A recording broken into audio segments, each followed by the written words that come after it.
From decades-long mind experiments on unwitting victims to a deadly 40-year experiment that was completely hidden from the public and even the men involved. These are unbelievable government experiments that went horribly wrong. Alright, so let's dive into one of the most messed up programs the CIA ever ran, MKUltra. And if you don't know about it, prepare yourself because it's pretty wild. This program started in 1953 and ran all the way up to 1973. The CIA wanted to figure out ways to control people's minds, to turn them into perfect spies, and to manipulate them into doing whatever the government wanted. They experimented with hallucinogens and other illicit substances on unknowing people, basically trying to see if they could brainwash them. Most disturbingly, they didn't ask for consent. Some people didn't even know that they were part of an experiment. Imagine getting dosed with something without knowing and just watching your world slowly spiral out of control. The CIA also tried sensory deprivation, sleep deprivation, and other forms of manipulation to try and break the victims down. One of the more famous stories from MKUltra is Frank Olson, a CIA employee who was dosed with a hallucinogen without knowing it. A few days later, Olson fell from a hotel window and died. Officially, it was ruled that he'd taken his own life, but many think it had to do with the substances messing with his mind. Some even think that he'd been killed.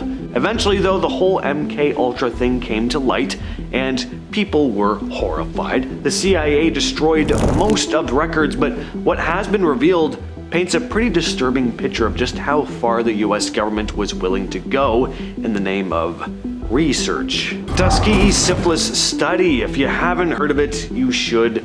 This is one of the darkest chapters in American medical history. It ran from 1932 all the way to 1972, and that is a very long time considering this whole thing was a massive violation of human rights. The US government and the Public Health Service decided to track the long-term effects of syphilis by studying a group of poor African American men living in Alabama. They didn't tell them that they had syphilis, and they didn't treat them for it either, even though penicillin had been discovered and was known to cure the disease by 1947. Instead of treating these men, they were told that they had something called the bad BLOOD and were just being observed for a study. They were kept in the dark while the researchers watched them get sicker and sicker. In fact, the researchers went out of their way to make sure the men didn't get treatment elsewhere.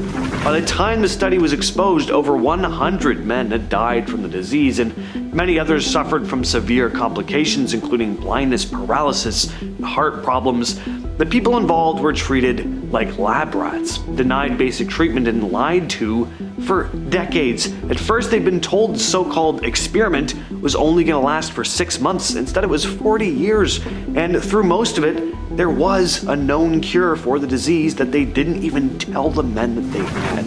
It's unbelievable, but it happened. Project 4.1 was tied to the US nuclear testing in the Marshall Islands in the 50s. Basically, after World War II, the US wanted to test the power of nuclear bombs, so they decided to detonate a bunch of them in the Pacific. The US Atomic Energy Commission ran Project 4.1, which was supposed to monitor how the people living in the nearby areas were affected by radiation exposure. Again, no one bothered to tell them how dangerous this stuff was and that they were going to be exposed to massive amounts of radiation from the tests. It's really not that they didn't bother to, they actively avoided telling them. That's really what it was. They were left to suffer from cancer, birth defects, and all kinds of other diseases caused by the fallout. The US government didn't compensate the people for years, but eventually they did throw some money at them, as if that really helps. Many of the islands are still contaminated and people can't live on some of them. The US government basically sacrificed an entire population for the sake of military testing. After World War II, again, the US found itself in a bit of a dilemma. They wanted to get their hands on some of the best minds in Germany, specifically the scientists and engineers who worked on rockets and weapons. So instead of bringing them to trial for all the war crimes that had just happened, the government secretly brought them over to the States and gave them cushy new jobs as part of Operation Paperclip. They let scientists from the Third Reich off the hook for their involvement in horrible experiments just so the US could take advantage of their smarts. The most famous example is Werner von Braun, who'd helped develop Nazi Germany's rocket program. He He was brought over to help the US space program, eventually leading to the Apollo moon landing. But it wasn't just rocket scientists. Some of these men had been involved in experiments on humans, including the use of concentration camp prisoners for medical tests. The US government knew this, but to them, winning the Cold War with the Soviets was more important than holding war criminals accountable. In the 1950s, the US Army decided to test biological weapons by spraying bacteria over San Francisco. They literally released bacteria into the air to see how a city might react to a biological attack. The bacteria they used, Bacillus globigii. You know what? Anything you can't pronounce is just not good, right? You don't want it in your food. You certainly don't want it in the air. It's just like the things that you can pronounce are just typically better for you. It's like on food packages, where it just lists all these messed up names. Just don't eat that stuff. Anyway, it was supposed to be harmless in small doses, but they didn't tell the people of San Francisco, once again, that they were being experimented on. The Army wanted to see how easily a biological agent could spread, and the residents of San Francisco were basically used as test subjects. I mean, they were.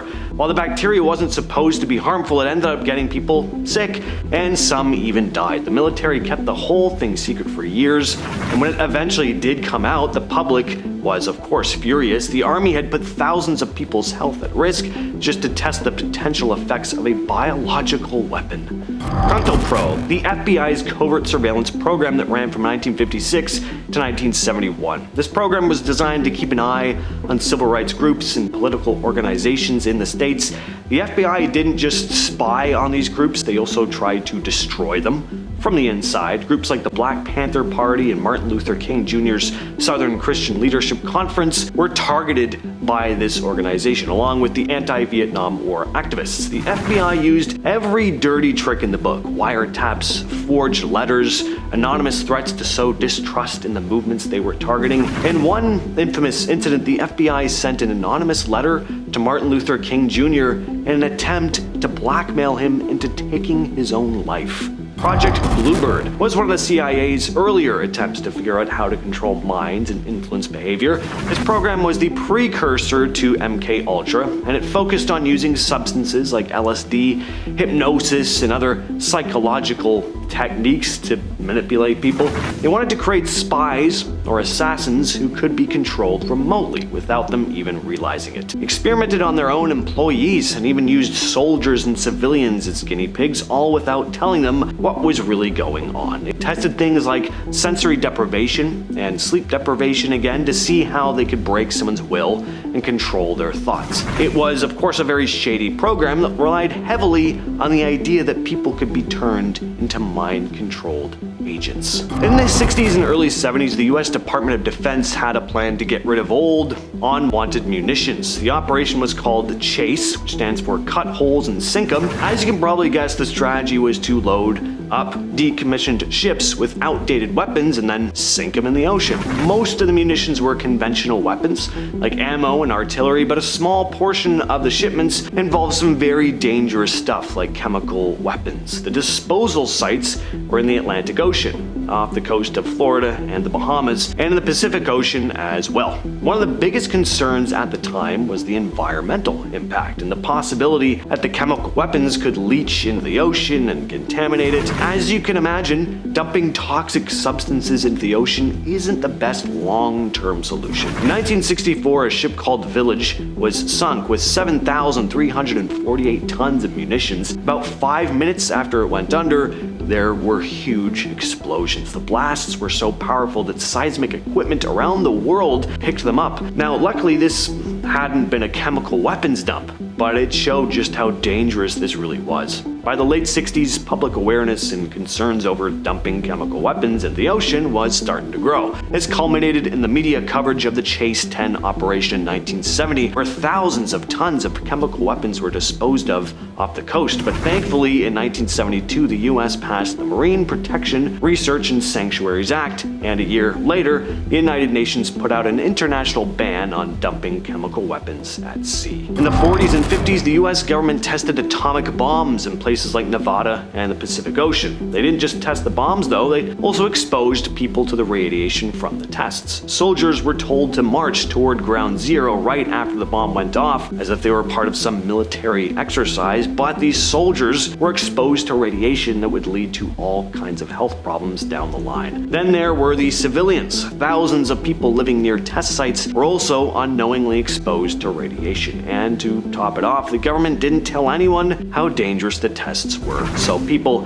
had no idea they were being exposed to deadly radiation. It wasn't until decades later that the full scope of these tests came out, but by then, the damage was already done. Finally, we have the US government's human radiation experiments, which took place mostly during the Cold War era. These experiments involved deliberately exposing American citizens to radiation, again, without their knowledge or consent, in order to study the effects of radiation exposure. The most infamous examples involved injecting people with radioactive material or having them swallow radioactive pills, all in the name of science. Many of the people involved in these experiments had no idea they were being tested on. Some were even pregnant women or underage themselves. Obviously, these experiments caused some severe long-term health issues for the victims. The US government didn't come clean about it until decades later. Now, I guess what we've learned from this video is, if you're doing something really nefarious, just don't tell anyone about it, because who's going to agree to any of this? Oh yeah, I'll eat some radioactive pills. Whew, Cold War, not a fun time to live through. Anyway, with all that said, I've been your host, James, and I will catch you, yes, you specifically, in the next video.